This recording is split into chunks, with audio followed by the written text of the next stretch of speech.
양적 완화 정책을 실행을 했고, 그로 인해서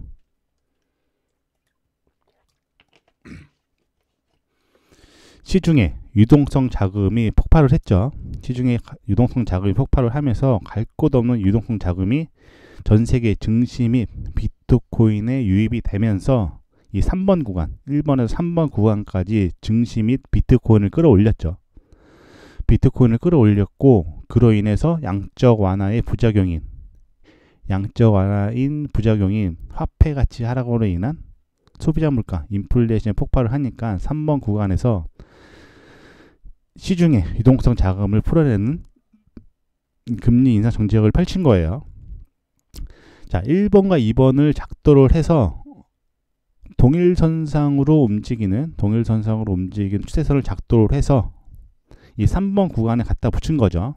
1번과 2번에 1번 코로나 쇼크의 저점과 2번 금리 인상 쇼크의 저점을 작도를 먼저 하는 거죠. 1번과 2번의 작도를 먼저 하고 동일선상으로 움직이는 추세선을 복사를 해서 3번 구간에 갖다 붙이게 되면, 자, 3번에서 금리 인상 쇼크를 맞고 2번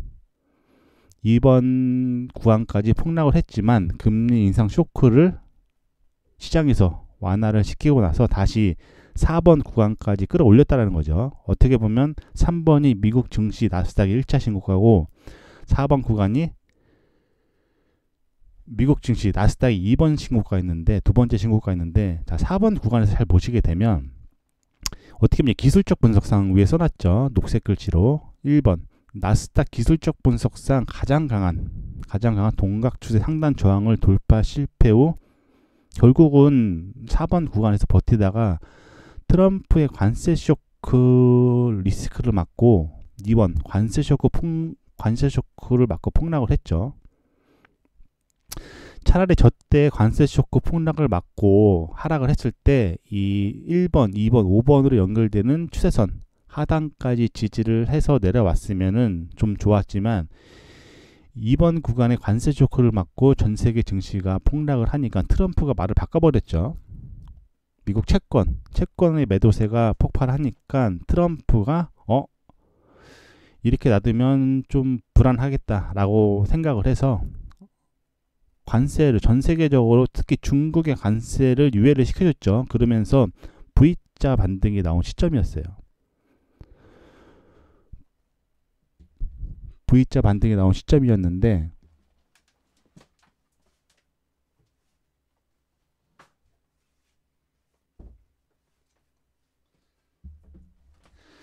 사실상 4번 구간이 나스닥에 있어서 가장 신고가였는데 저런 식으로 고가권에서 급락을 시켰다가 V자 반등은 사실상 주식에 있어서 이 잡주, 어떻게 보면 작전주죠. 작전주도 저렇게 끌어올리지 못하는데 현재 V자 반등으로 직전에 신고가 고점까지 끌어올렸지만, 자, 보시게 되면 4번 옆에 빨간색 동그라미가 있죠.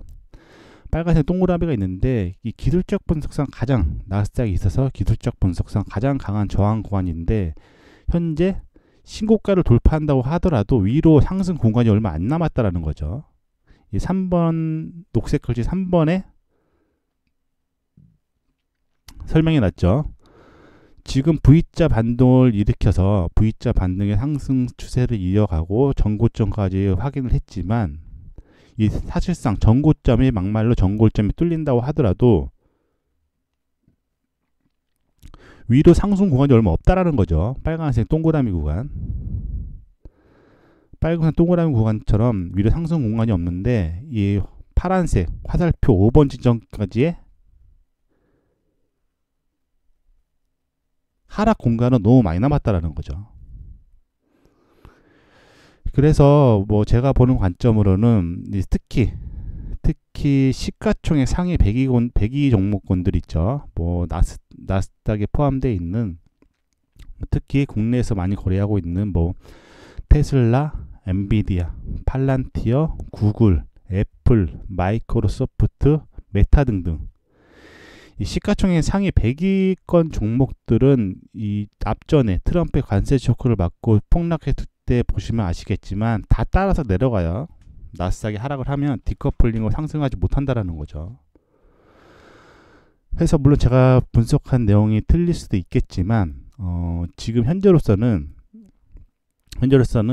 이 주식을 의 비중을 줄여서 현금을 확보를 한 뒤에 다시 한번 나스닥이 쇼크를 맞고 뭐 관세 쇼크의 저점이나 아니면 추세선 하단 5번 구간까지 하락을 하게 되면 그 현금을 보유했던 현금을 매수를 하게 되면 훨씬 더 본인의 평단가를 확연히 끌어낼 수 있다라는 거죠.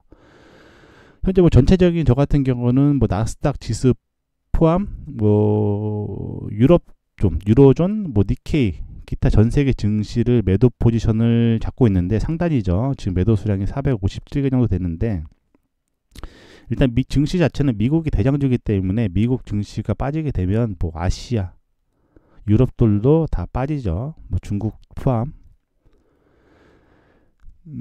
그래서 현재 본인이 주식, 뭐 현물을 보유하고 있으면 제 생각이 한데 이 현금을 주식을 전체적으로 손질을 하지 못한다면 이 주식의 보유 비중을 줄여서 일단 현금을 확보하고 이 폭락장, 어떻게 보면 쇼크장을 대비를 해야죠. 하락장을 대비를 해야 되는 시점이 맞아 보이고 뭐 선물, 뭐 나스닥 선물이나 뭐 니케이 선물 아니면 뭐 항생 기타 등등 선물을 매매하시는 분들은 일단 가급적 반등 시 매도 방향으로, 저 같은 경우는 지금 현재 중장기적으로 좀 큰 폭으로 하락할 거라 보고 있기 때문에 반등 시 매도 방향으로 진입을 하는 게 맞고, 일단 매수는 가급적 진입을 하는 게 맞아 보이진 않고 그래도 하락 중에 뭐 지지 라인은 나올 거 아니에요. 지지 라인이 나오게 되면 손절 라인을 좀 짧게 잡고 진입을 하는 게 맞아 보이는 시점이고, 일단 매도 포지션은 좀 길게 포지션을 이제 추세 방향대로 끌고 가면서 수익을 극대화하는 전략으로 대응하시는 게 맞아 보이는 시점이에요. 그리고 또 이러신 분들 있죠. 강성주주들, 주식을 그냥 팔기는 싫고 계속 가지고 그냥 주식을 계속 보유하고자 하시는 분들도 있는데, 시장에서는 해칭 전략이라고 해요. 본인의 주식이 현재 만약에 나스닥이 하락을 해서 그로 인해서 커플링으로 미국의 시가총액 상위 100위권 종목들이 하락을 하게 되면 이 주식은 손실이죠. 왜냐하면 나스닥은 커플링으로 움직이기 때문에. 그럼 이 선물 매도 포지션을 취하는 거죠. 주식의 현재 매수 포지션을 그대로 잡고 있대 이 나스닥 선물 매도 포지션을 취하는 거죠. 자, 이렇게 되면 주식이 하락을 하게 되면 주식 하락으로 인한 손실을 나스닥 하락이 따라가면서, 나스닥은 지금 매도 포지션을 취하게 되면 하락하면 수익이 되는 거고 상승하게 되면 손실이 되는 거죠. 자, 주식이 하락을 하게 되면 주식 손실분을 나스닥 하락의 수익분이 따라가면서 일단은 세이브를 시키는 거죠. 손실을 만회를 시키면서 따라 들어가는 거죠. 반대로 주식이 오른다고 하더라도 주식이 올라오게 되면 주식의 평가 손실은 수익이고 나스닥은 매도 포지션을 취했으니까 상승하게 되면은 손실인데 나스닥 손실분을 주식 상승으로 세이브를 시키는 거죠. 시장에서는 이제 해칭, 물론 뭐 수익이 나는 건 아니에요. 수익이 나는 그 전략은 아니고 손실이 났을 때 이 손실을 최소화하면서 시장에 따라 붙는 전략이라는 거죠.